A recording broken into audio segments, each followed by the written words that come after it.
Well, good evening, ladies and gentlemen, and I thought I'd do a layout update because it's been forever. I'm just going to move the tripod back a little bit more, and then I'll show you my beautiful face. And if I sound kind of weird, it's because I'm sick. Immune system, why have you betrayed me? Okay, so I'm just gonna go over some things I've got this year. I'll start by opening up my display case, and I'll show off some stuff. Now, if you see me rubbing my head or anything, like I said, it's because I'm sick, and I'm just gonna get a nice sip of tea, which is okay. I'm not because it's really hot right now. Okay, let's see here. This year has kind of been interesting. I think I've gotten 3 or 4 locomotives this year, and I've also gotten a crap ton of rolling stock. But I'm really going to show off the more meaningful stuff, and we'll start with actually a boxcar because I'm a sucker for those. I'll try and see if it's in focus. So I think this is a Microtrains boxcar, but it says Kansas City Lou. Now, I've been in the hobby for about 5 years, and I have never seen detail like this. So my guess is maybe Microtrade was doing like a special run, but I've never seen a car like this, and I was like, you know what? It looks cool. I'm gonna get it, and so I always enjoy having this in the layout in a freight train, and it's definitely the most unique of mono pieces of rolling stock. It's probably my favorite next to my auto rack I graffitied a couple of years back, which I hope to do more as I get older, because I don't know, when you have graffiti this stuff, it makes it look more realistic.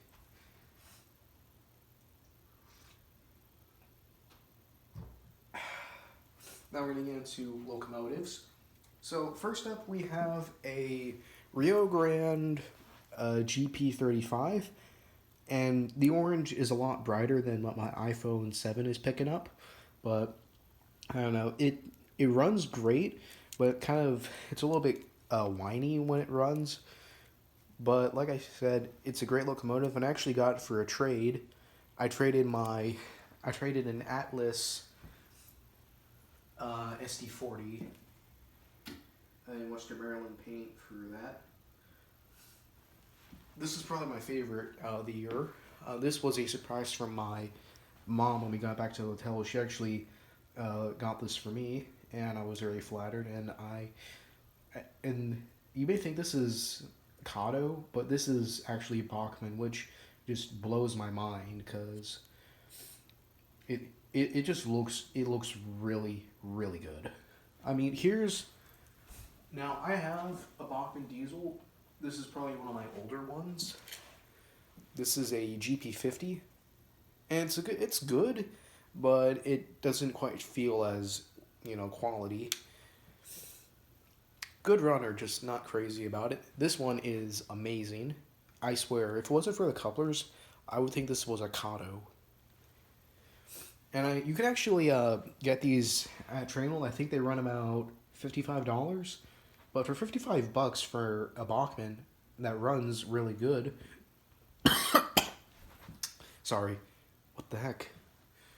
And now we get into one that's kind of unique. Now, locomotive itself isn't anything special, but it kind of has a story behind it. Now, if you've been in the hobby for a while, you've probably heard of Lifelike. I already see the angry comments about people saying, "Oh, you got Lifelike? I thought that was crap." Now, look, Lifelike isn't Kato, but can I just say I was really impressed with my first Lifelike locomotive. This is a Santa Fe GP20, and believe it or not, I've actually seen a GP20 in person. When I had an internship with my dad over the summer, There was like a industrial plant, and they had I think two of these, but not in Santa Fe, of course. But yeah, it just looks kind of cool, and it's weird because it's got a bunch of radiator fans, like one in the bulge on the side. I don't know what it is, but it's really good for a life like. And I actually got this for a good deal, for just over $30, which is an insane deal for a locomotive that runs this well. And I try to be careful with it. The only problem is the exposed gears. That can be a little problematic, but let me just say, I remember I asked, like, when it was last tested, and she said it was like, I think she said last week. And believe it or not, the owner of the locomotive, there's actually two of them, but I only bought the one because I didn't really want the other one. Kind of wish I got the other one, but whatever. But so yeah, this locomotive has a story behind it because I got it in Florida, making it, as of right now, the only locomotive in N-scale I've gotten out of Texas. Because everything else has been either bought at Train World or I got here in Texas. Okay. Well, that does it for locomotives. So, as part of my local model railroad club, I go to Papa Ben's. Not sponsored by them, but their stuff is fantastic. And I did some volunteer work over Christmas, and I bought a Western Pacific boxcar, which I think looks really good. And I like running this, because I'm a sucker for long boxcars. I don't know why, I just think they look cool. But what's really cool is that the doors can open. So if you want, you could probably maybe stick some plywood, like little sheets of plywood, and maybe make boxes or little crates and stuff. But yeah, it's pretty cool. And then we had our Christmas party last week, and they were doing a silent auction, and I got this Missouri Pacific boxcar, and the door is also open. But I just find this kind of weird because I have a ton of boxcars like this, whether it be Atlas or Microtrains. Some doors open, some don't, but this is the only boxcar I have that's 50 foot and has one door. It's kind of weird, but I like it. It's like someone stretched a 40-footer. But yeah, it looks great, and I love running my 40-foot boxcars with my trains. And then we come to something kind of unique. Now, I own many pieces of rolling stock, and as far as freight is concerned, nothing is really identical. But we do a gift exchange, and someone bought these beautiful Canadian Pacific reefers, and I'm a sucker for reefers and boxcars, and so I stole them from someone during our exchange.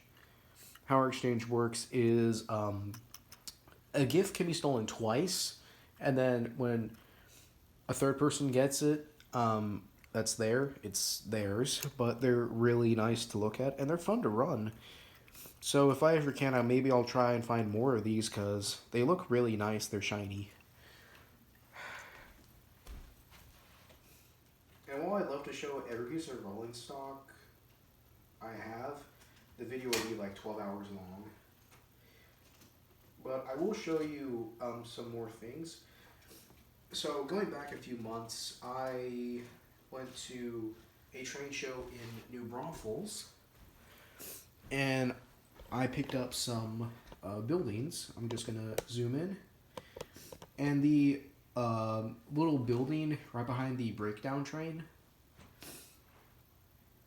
that's a coal depot. And since I run Steam, I'm like, you know what, I need a coal depot. And it's really nice. It's a little bit broken, but I think with a little super glue, I probably could fix it. I might do it when I'm older.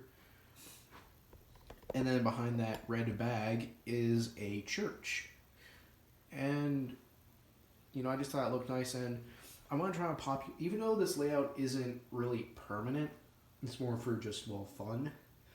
I still want to try and one day populate my layout with at least a couple buildings. I might add maybe 3 or 4 more buildings, and then maybe when I'm older, I'll probably build like a layout like on a door, which a guy somewhere in Maryland did a layout on a door. Just Google layout, N-scale layout on a door, and the layout is really impressive for an N-scale layout. And now I'm just going to finish by showing you what's at the top of my display case. But I'm really just going to focus on one specific. I'm actually going to pick up the tripod. Okay, so we're going to start from right to left. So there is a Takara Optimus Prime from G1. I got that in like a evolution box thing. I don't remember all the details. I just remember it said like Takara. But yeah, it's pretty cool. I like it. I like Transformers, so I just like, sticking stuff like that up here. There's a Lego Mickey and Minnie, which I got when I went to Orlando with my dad over like very early in June, it was hot. Behind them is a Kenner Velociraptor from Jurassic Park. I remember getting 3 of these on eBay. This is one of them. The other 2 are in a bin full of other dinosaurs, but I don't know. It was at a phase when I wanted to collect Jurassic Park stuff. Here are 2 Lego mini builds from last year's Advent Calendar, Cloud City and Luke's Land Speeder. Here we have some cars. There's an old 50s Cadillac, I think.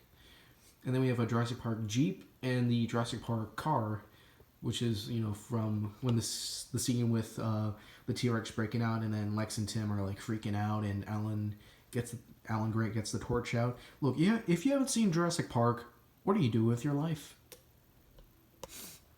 So yeah, funny story about the Jurassic Park car. It might have just been my copy, but for some reason the bottom would just fall out, so I ended up getting Gorilla Glue and I glued it shut. However, I did leave fingerprints on the inside of the windshield, and I'm just going to have to deal with that for the rest of my life. Oh well. Here we have an old Ghirardelli wooden trolley, which has been better. This used to be in a box in my room. Well, rather my closet, but I decided to put it there because I thought it was appropriate. There's a wooden Purdue train, which my parents went to Purdue University. And I guess they got me this, and I just leave it there.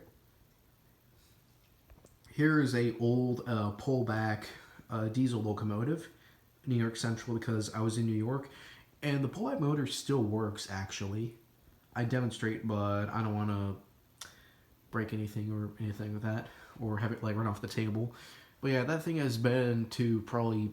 this thing has been through 3 states, Texas included. And then last but not least, we have an old Trackmaster Thomas. And I actually just restored it, because this locomotive I got in 2007, I believe, which, do the math, puts it at, 12 years old? So yeah, this locomotive, or rather this Thomas, has seen better days.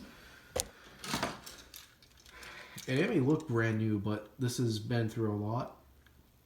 I mean, the white is actually pretty well intact, but the headlamp is, is all scuffed. The buffers are starting to get rubbed off. Part of the sticker is like getting rubbed off. I think I used to like crash stuff like this into certain stuff.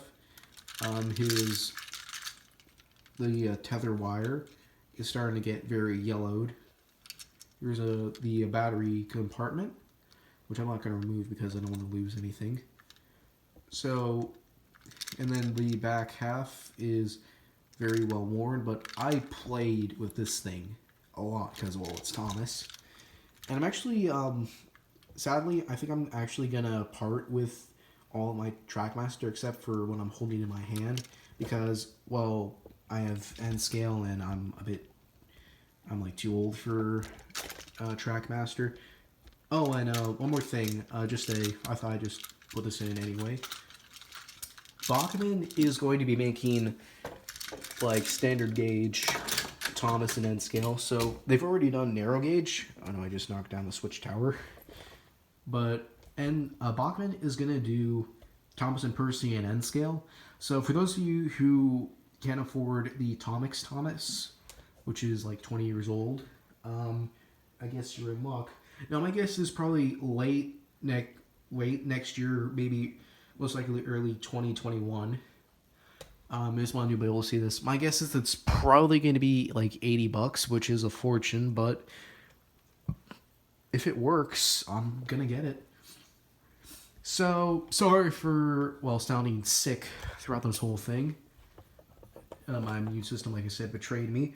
So, I hope you enjoyed this video, and I hope all of you have a Merry Christmas, a Happy Hanukkah, Happy Kwanzaa, whatever it is you celebrate. And if you're seeing this after December, have a happy whatever time of year you're watching this. And remember, kids, Santa's watching, so be on your best behavior. Alright, that's it for me. So stay happy, stay hydrated, and I'll see you next time.